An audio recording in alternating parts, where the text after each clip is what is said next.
দেশের বেশ কয়েকটি সীমান্তে কাঁটাতারের বেড়া নির্মাণ নিয়ে কয়েকদিন ধরেই বিজিবি বিএসএফ উত্তেজনা চলছে। এবার চাঁপাইনবাবগঞ্জ সীমান্তে গাছ কাটা নিয়ে সংঘর্ষে জড়ালো ভারতীয় ও বাংলাদেশিরা। স্থানীয়রা জানান, শনিবার দুপুরে শিবগঞ্জের কিরণগঞ্জ সীমান্তে কাঁটাতারের বেড়ার পাশে গাছ কাটতে গেলে বাংলাদেশিদের সঙ্গে ভারতীয়দের কথা কাটাকাটি হয়। এক পর্যায়ে দুপক্ষের মধ্যে ধাওয়া পাল্টা ধাওয়া হয়, পরে রূপ নেয় সংঘর্ষে।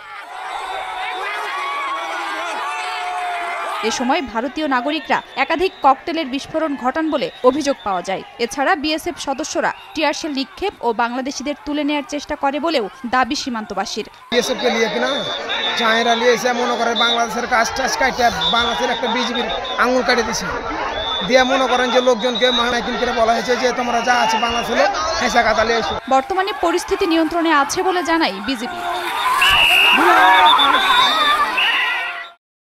ভারতীয় যে লোকজন যারা আসছিল বর্ডারে ওদেরকে বিএসএফ সরায় নিয়ে চলে গেছে এবং বিএসএফ ও চলে গেছে, কাঁটাতারের বেড়ার ওই পারে চলে গেছে। এই মুহূর্তে কোনো কনফ্লিক্টিং কিছু নাই, সিচুয়েশন কন্ট্রোল এই মুহূর্তে বলতে পারেন।